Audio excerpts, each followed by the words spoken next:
जय Hind. Live times में आप सभी का स्वागत है। मैं हूं आपके साथ संजय यादव। छत्तीसगढ़ का कोसा सिल्क एक बेशकीमती हाथ से बुना हुआ कपड़ा है। यह भारतीय रेशम कीट के कोकून से तैयार किया जाता है जो छत्तीसगढ़ के जंगलों में पनपता है। देश भर के कुशल हस्तशिल्प कारीगरों की तरह कोसा बुनकरों को भी उम्मीद है कि केंद्रीय बजट उनकी कुछ बुनियादी और लंबे समय से चली आ रही चिंताओं को दूर करेगा। एक रिपोर्ट आपको दिखाते हैं। छत्तीसगढ़ का कोसा सिल्क एक बेशकीमती हाथ से बुना हुआ कपड़ा है। ये भारतीय रेशम कीट के कोकून से तैयार किया जाता है जो छत्तीसगढ़ के जंगलों में पनपता है। छत्तीसगढ़ का सक्ती जिला कई कुशल बुनकरों का घर है जो साड़ी और दुपट्टे जैसे कोसा रेशम के कपड़े बनाने की पारंपरिक कला का अभ्यास करते हैं। देश भर के कई और कुशल हस्तशिल्प कारीगरों की तरह इन बुनकरों को भी उम्मीद है कि केंद्रीय बजट उनकी कुछ बुनियादी और लंबे समय से चली आ रही चिंताओं को दूर करेगा। इसमें उनके काम के लिए सही मजदूरी, उनके उत्पादों के लिए अच्छी कीमत और बिचौलियों के शोषण को रोकने के लिए बाजार तक सीधी पहुंच शामिल है। सरकार से मांग करेंगे कि हमारे जो काम कर रहे हैं ना उसका मजदूरी मतलब पूरा मिले अच्छा से, और कुछ भी काम करता है जैसे लड़का उनकी शादी करना है, कुछ भी करना था लोन ले पड़ते हैं। केंद्र सरकार मान कर जाके हमन की मजदूर बढ़िया अच्छा से मिला है, और जैसे कि कपड़ा भी बनाने तेला मतलब बेचे उचे के भी ये मिल जाए, मार्केटिंग भी समझ जाए। कहाँ पहुँचाता है कपड़ा बनाने के बाद? ये तो कलकत्ता जाते हैं, कलकत्ता, बेंगलोर में ज्यादा मतलब यह दुकान है होकर बेंगलोर में चलते हैं। सक्ती में टसर रेशम कीट कोकून पर्याप्त मात्रा में उपलब्ध है जिन्हें स्थानीय स्तर पर पाला जाता है या आसपास के जंगलों से लिया जाता है। अपने बेहतरीन कोसा रेशमी कपड़ों के लिए मशहूर इस क्षेत्र के हथकरघा बुनकरों को उम्मीद है कि वित्त मंत्री केंद्रीय बजट में उनके समर्थन के लिए प्रावधानों की घोषणा करेंगी। 2025-26 का केंद्रीय बजट 1 फरवरी को संसद में पेश किया जाएगा।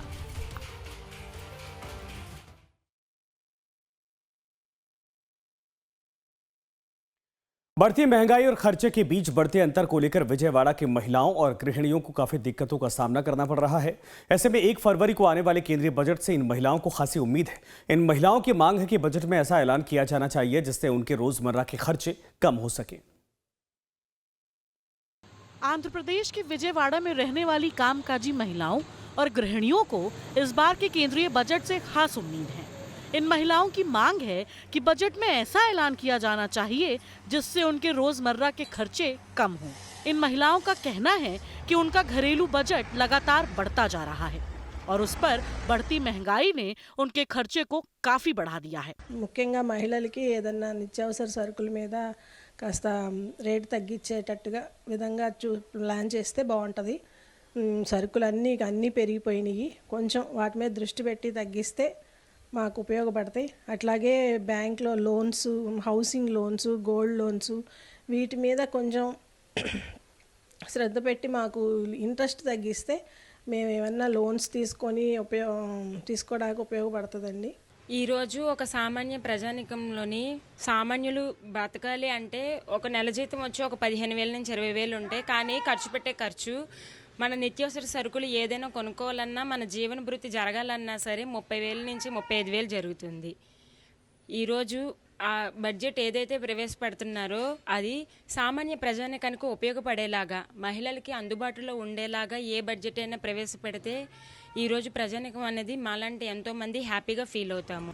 गृहिणियों का कहना है कि कमाई और खर्च के बीच बढ़ते अंतर के कारण उनका गुजारा करना काफी मुश्किल हो रहा है।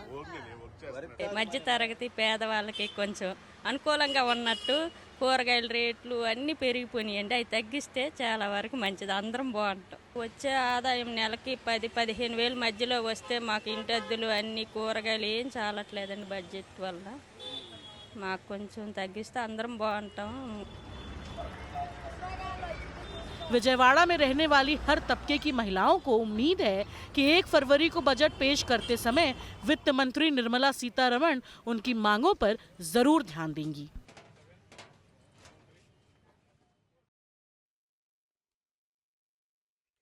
केंद्रीय वित्त मंत्री निर्मला सीतारमण 1 फरवरी को बजट पेश करेंगी। इस बीच किसान वर्ग को बजट से कई उम्मीदें हैं। सेब के किसानों ने जीएसटी कम करने की मांग की, साथ ही साथ फसल बाहर भेजने में होने वाली दिक्कतों से भी किसान निजात चाहते हैं।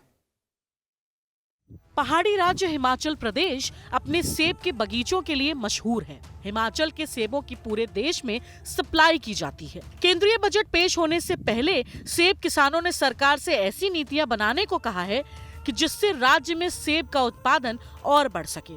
सेब की फसल की सुरक्षा की मांग निर्यात में आने वाली दिक्कतों की वजह से हो रही है, क्योंकि ज्यादा दिन लगने की वजह से सेब की गुणवत्ता पर असर पड़ता है। सेब पर आयात शुल्क 100% करने की मांग की और MIP मिनिमम इंपोर्ट प्राइस भी जो है 100% करने की मांग की, क्योंकि 44 देशों से सेब भारत में आता है और हिमाचल प्रदेश के साथ साथ कश्मीर, उत्तराखंड के सेब को भी जो है ये विदेश का आयातित सेब का बड़ा नुकसान होता है। इसके अलावा जो MIS का मार्केट इंटरवेंशन स्कीम का पिछले बजट में पिछले 2 बजटों से जो है बजट लगभग खत्म कर दिया, समाप्त कर दिया है, उसको भी हमने जो है डिमांड की है कि उसको जो है फिर से बहाल किया जाए। किसानों की एक और मांग सेब की खेती के लिए इस्तेमाल किए जाने वाले कृषि उपकरणों और उत्पादों पर लगाए गए ज्यादा GST को कम करने की है। किसानों का कहना है कि सीधी सब्सिडी से इन सब परेशानियों को खत्म किया जा सकता है। बड़ी बात जो हमने आग्रह किया है वो बार बार हम करते आए हैं GST की एग्जम्प्ट करने की, कि जितने भी कृषि उपकरण है, खादें है, बीज है, कीटनाशक है, चाहे फंजीसाइड्स है, चाहे हमारे पैकेजिंग मटेरियल पे बॉक्सेस है, एप्पल बॉक्सेस आते हैं, उस पे जो है पूरी तरह से GST को जो है एग्जम्प्ट किया जाए। चाहे वो पॉली हाउसेस है, हमारी नेट्स है, जालियां जो एंटी हेल नेट्स है, सब पे जो है GST पूरी तरह एग्जम्प्ट कर देना चाहिए सरकार को, जिससे कि हम किसानों बागवानों को सीधा फायदा होगा। सेंटर के बजट से यही उम्मीद है कि जितने भी हमारे फार्मिंग में जो भी हमारे को यूज होती है, उपकरण जो भी होते हैं, वो उसकी सब्सिडी डायरेक्ट मिले और जल्द से जल्द मिले। 3-3, 4-4 सालों से हमें सब्सिडियां नहीं मिल रही है और जितनी भी खादों पे है वो भी रेट बढ़े हैं, तो हम उम्मीद करेंगे कि उस पे भी सब्सिडी गवर्नमेंट बढ़ाए ताकि हमें कम से कम सस्ते से सस्ते दामों पे खादें मिले और अच्छी तरह से हम बागवानी कर सके। जितनी भी अच्छी टेक्नोलॉजी की खादें आ रही है, बाहर से कोई आ रही है, उस पे भी गवर्नमेंट सब्सिडी दे। सरकारी योजनाओं का सीधा फायदा न मिलने की वजह से छोटे किसान ज्यादा परेशान हैं। जो भी बजट आते हैं वो हमें तो पता लगता है कि भाई सेंटर से बजट आए, मगर किसी छोटे किसानों तक कोई भी जो भी बजट आता है वो पहुंच नहीं पाता है। बहुत ही दिक्कत होती है कि छोटे किसान इसमें बहुत ही दबके रह जाते हैं, उन तक कोई भी चीज़ आसानी से नहीं पहुंच पाती है। क्या डिमांड है? तो डिमांड यही रहेगी, जो भी अगर सरकार किसानों के लिए जो भी बजट पेश करती है वो डायरेक्ट किसानों तक पहुंचे। इसमें छोटे किसान तो ऐसे है कि उन तक सिर्फ कागजों में ही होता है कि भाई ये आप फॉर्म भर दीजिए, सब्सिडी आएगी, मगर वो सब्सिडी आती नहीं है। सेब किसान हिमाचल प्रदेश की अर्थव्यवस्था में महत्वपूर्ण योगदान देते हैं। किसानों को उम्मीद है कि सरकार उनकी मांगों पर ध्यान देगी ताकि सेब के उत्पादन में गिरावट न आए। 1 फरवरी को वित्त मंत्री निर्मला सीतारमण केंद्रीय बजट पेश करेंगी। आने वाले बजट से मुंबई लोकल के यात्रियों को खासी उम्मीद है। उन्हें उम्मीद है कि उनके लिए मुंबई लोकल में बेहतर सुविधाएं की जाएंगी। जिन परेशानियों से उन्हें रोज 2-4 होना पड़ता है, उन पर भी वित्त मंत्री का फोकस रहेगा। केंद्रीय बजट नजदीक आते ही मुंबई की लाइफलाइन कही जाने वाली लोकल ट्रेनों के यात्री बेहतर सुविधाओं की मांग कर रहे हैं। मुंबई उपनगरीय रेलवे को एशिया की सबसे पुरानी रेलवे सिस्टम्स में से एक माना जाता है। हालांकि यात्रियों का कहना है कि उन्हें रोजाना परेशानियों का सामना करना पड़ता है। ट्रेन का जो डेली कम्युनिकेशन, जो ट्रेन का रेगुलरिटी है उसको ज़्यादा बढ़ाना चाहिए एक्चुअली। तो अभी जो है सिस्टम्स, मतलब अभी इतना जो रेगुलरिटी है वो इतना time most of the time delays रहता है, 10, 15, 20 मिनट्स सब। Even this morning also 20 minutes का डिले था। तो अगर इसका जो इन टाइम रहेगा तो कम्यूटर्स के लिए काफ़ी हेल्पफुल हो जाएगा। Rather than increasing the number of trains, the train should be on time. So there is not a single day when the trains are on time. So first of all, train services should be increased. Ticket checkers should be put into place. I don't know what job they are doing as of now. And yes, the train should run on time. बदलाव में थोड़ा train का frequency बढ़ानी चाहिए और खास करके TC लोग को ट्रेन में चढ़ने की सुविधा देनी चाहिए कि वो लोग शाम के टाइम टीसी लोग ट्रेन में आते ही नहीं है। बड़े स्टेशन समझो कि दादर है, भाईखला है, कुर्ला है, घाटकोपर है, मुलुंड जैसे स्टेशन पर फर्स्ट क्लास के सामने टीसी को खड़ा रहना चाहिए।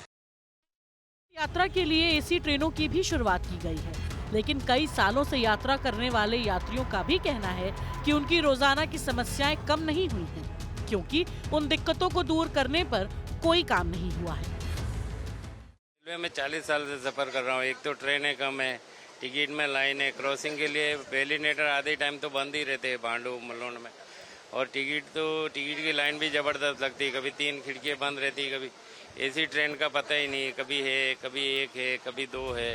कई यात्रियों का कहना है कि उन्हें एसी लोकल बहुत महंगी लगती है और उनके शुरू होने से सामान्य ट्रेनों की आवाजाही को कम कर दिया गया है, जिससे लोगों को परेशानी हो रही है। रेलवे में जो टिकट है फर्स्ट क्लास का टिकट वो 60 रुपया है, एसी वगैरह का भी है, लेकिन एसी में हम फर्स्ट क्लास वाले भी जा नहीं सकते।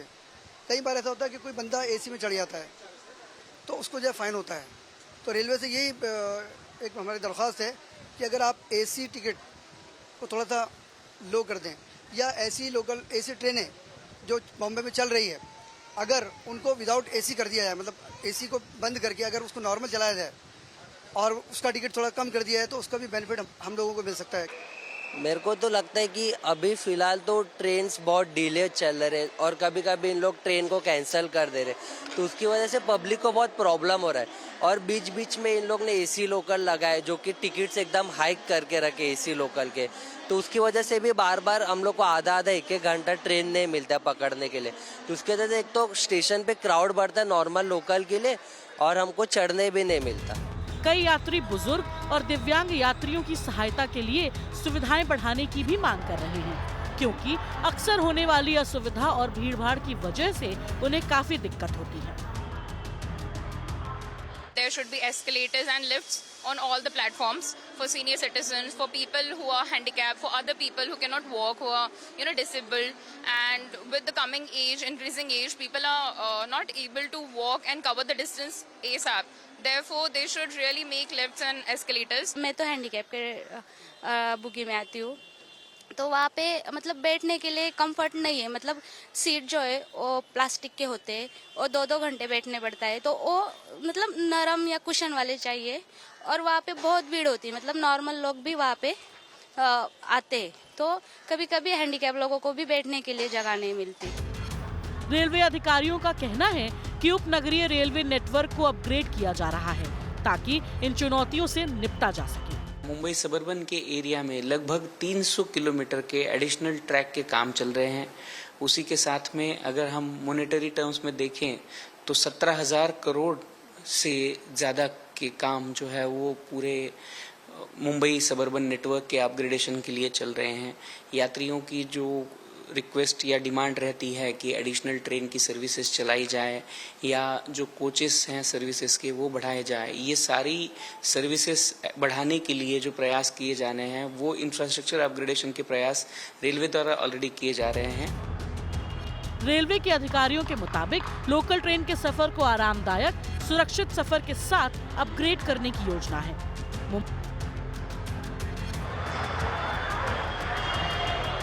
मुंबईकरों को उम्मीद है कि बजट में लोकल ट्रेन के यात्रियों का सरकार पूरा ख्याल रखेगी, क्योंकि लाखों यात्री इससे रोजाना सफर करते हैं। नमक उत्पादन के लिए मशहूर तमिलनाडु के तूतुकुडी जिले में नमक बनाने के काम में जुड़े लोगों को केंद्रीय बजट से काफी उम्मीद है। इन लोगों का कहना है कि केंद्र सरकार को उनके जीवन स्तर में सुधार लाने के लिए सामाजिक सुरक्षा से जुड़ी योजनाएं शुरू करनी चाहिए।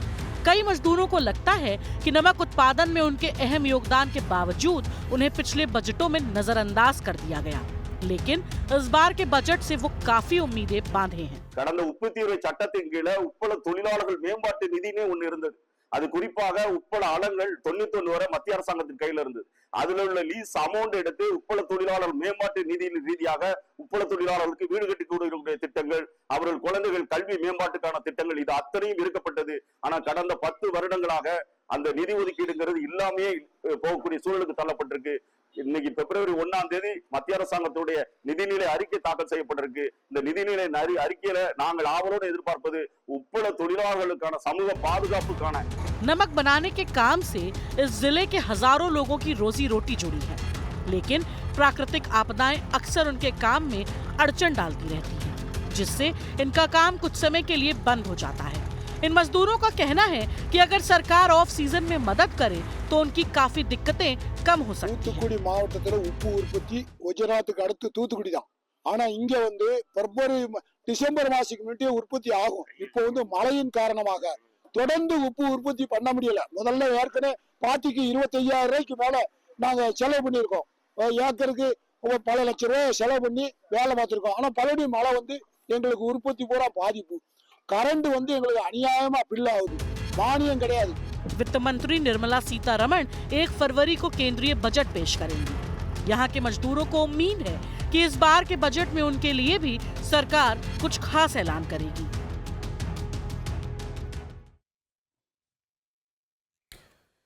केंद्रीय बजट से मनाली के होटल कारोबारियों ने बेहतर कनेक्टिविटी और शीतकालीन खेल पर्यटन को बढ़ावा देने की मांग की है। कई लोगों का मानना है कि शीतकालीन खेल पर्यटन को बढ़ावा देने से यहां की स्थानीय अर्थव्यवस्था मजबूत होगी। रिपोर्ट आपको दिखाते हैं।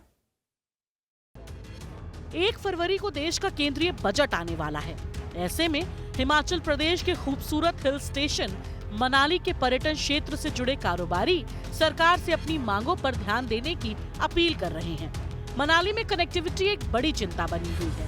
ऐसे में लोग सड़क नेटवर्क, रेल कनेक्टिविटी के साथ साथ राज्य में एक अंतर्राष्ट्रीय हवाई अड्डे की भी मांग कर रहे हैं। इस वर्ष का सेंट्रल गवर्नमेंट में जो बजट आ रहा है, बजट के प्रावधान रखने के लिए मैं आग्रह करूंगा देश के यशस्वी प्रधानमंत्री श्री नरेंद्र मोदी जी से कि यहाँ रेल नेटवर्क का बहुत कमी है। ब्रॉडगेज नेटवर्क जो अभी भानुपल्ली बिलासपुर चल रहा है उसको मनाली तक लाने की कृपा करें, और साथ में हिमाचल में एक इंटरनेशनल अंतर्राष्ट्रीय एयरपोर्ट की बहुत सख्त ज़रूरत है।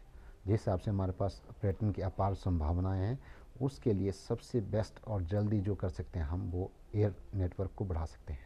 देखिए, बजट तो वैसे हर साल आता है, लेकिन हर साल हम उम्मीदें भी हमारी जागती हैं कि भी कुछ ना कुछ अच्छा होगा। तो हमारा सेक्टर जैसे टूरिज़्म है, तो टूरिज़्म से रिलेटेड चीज़ों को हम लोग उम्मीद करते हैं। हमारे तो सिर्फ इंफ्रास्ट्रक्चर के ऊपर होता है। मेन जो डेस्टिनेशन है हमारे, वहाँ सब कुछ सही चीज़ होना चाहिए, सड़कें हो, और जो एयर रूट हमारा जो कुल्लू का सबसे महंगा है आज की तारीख में, वो थोड़ा ठीक किया जाए। और जो एयरपोर्ट्स विस्तार हो रहे हैं तो यहाँ भी होना चाहिए। रेलवे लाइन की बात बहुत टाइम से सुन रहे हैं, उसके लिए भी कुछ बजट होना चाहिए। कई लोगों का मानना है कि शीतकालीन खेल पर्यटन को बढ़ावा देने से यहाँ की स्थानीय अर्थव्यवस्था मजबूत होगी।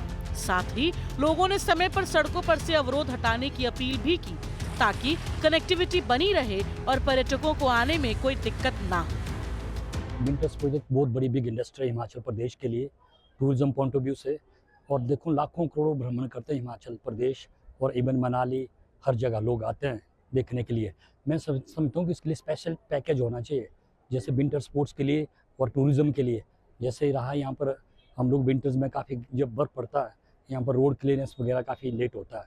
अगर यहाँ पर कुछ अपने टूरिज़्म के पास अगर स्नो इक्विपमेंट या एडमिनिस्ट्रेशन के पास ये मशीनें हो, तो मैं समझता हूँ कि टूरिस्टों को जाने का मौका, आपका लाहौल हो, चाहे आपका रोहतांग हो, चाहे आप कोठी हो, चाहे सोलंग हो, इजीली जाने का मौका मिल सकता है। मैं स्पेशली सबसे पहले तो ये बोलना चाहूँगा कि जैसे कि आपको पता है कि रोड्स हमारे अच्छे होने चाहिए और एयरपोर्ट, और तभी यहाँ पे अच्छा टूरिज्म आ सकता है। और उसके बाद हमारा जैसे टूरिज्म के ऊपर है, जैसे विंटर स्पोर्ट्स में हमारा, इससे winter sports not only sports, it's a huge economy है हमारी। जैसे अगर अच्छे रिजॉर्ट बनाएंगे, अच्छे स्लोप्स बनाएंगे, अच्छे लिफ्ट्स बनाएंगे, तो एक बहुत बड़ी वैली के लिए बहुत बड़ी अच्छी इकोनॉमी आएगी। मैं गवर्नमेंट से यही चाहता हूँ कि अगर हमारे खासकर इसके लिए विंटर स्पोर्ट्स और बर्फ के लिए चाहे जो भी है, रोप वे है, उसमें अपने आप टूरिज्म हमारा डेवलप होगा और अच्छा इकोनॉमी आएगी। केंद्रीय बजट आने में अब कुछ ही दिन बचे हैं। पर्यटन क्षेत्र से जुड़े लोगों को उम्मीद है कि केंद्रीय वित्त मंत्री निर्मला सीतारमण उनकी चिंताओं का समाधान करेंगी।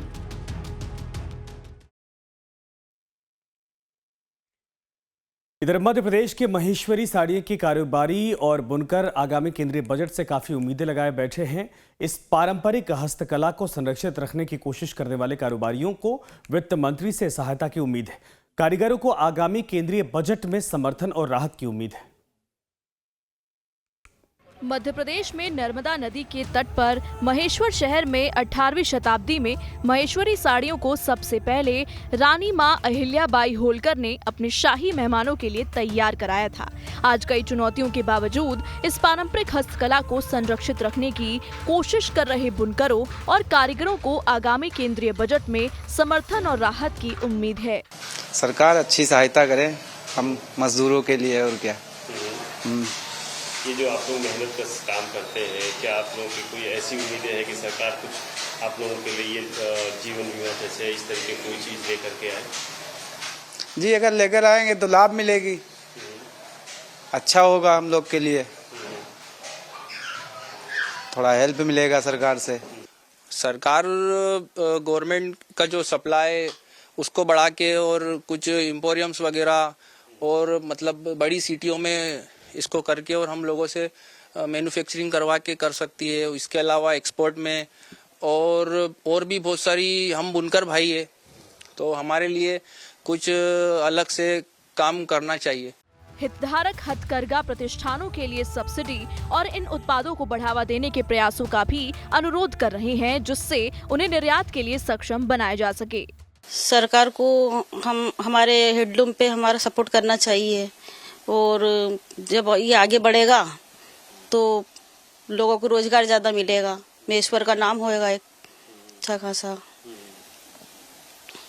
सरकार जैसे आप लोगों को एक्सपोर्ट करने में भी क्या दिक्कतें होती है कि भाई कैसे इसको आगे कैसे महेश्वरी साड़ी को कैसे देश दुनिया के पटल पर पूरा बनाया जाए? सरकार को हमारी मदद करना चाहिए ताकि हम एक्सपोर्ट कर सके और देश दुनिया के कोने कोने तक पहुंचा सके। सर जैसे हर फील्ड में कुछ ना कुछ, जैसे किसानों के लिए इतने सारे प्रोग्राम चलते हैं, सब बुनकर के लिए कोई प्लान नहीं रहता है। तो हम केंद्र सरकार से यही चाहेंगे कि मतलब हमारे महेश्वरी साड़ी को एक्सपोर्ट इंपोर्ट का जो चलता है उसमें केंद्र सरकार हमारा सपोर्ट करे, प्लस इन्वेस्टर्स लाए, हमको फाइनेंस में थोड़ा स्टेबल करे। फाइनेंशियल स्टेबल जब हम होंगे तो हमारे पास स्टॉक बढ़ेगा, इस टाइप से चीज़ें जी। ये जो आपका लूम है, लूम को लेकर के आप लोगों की क्या उम्मीदें हैं? सर मशीनरी प्रोवाइड, जैसे छोटे व्यूअर्स जो है मशीनरी प्रोवाइड कराएंगे तो लूम्स बढ़ेंगे, प्रोडक्शन बढ़ेगा तो डिमांड भी बढ़ेगी। सर केंद्रीय बजट पेश होने में बेहद कम समय बचा है। महेश्वरी साड़ी उद्योग से जुड़े लोग सरकार से उनकी चिंताओं को दूर करने और उनकी आजीविका की रक्षा करने की अपील कर रहे हैं। केंद्रीय वित्त मंत्री निर्मला सीतारमण 1 फरवरी को बजट पेश करेंगी।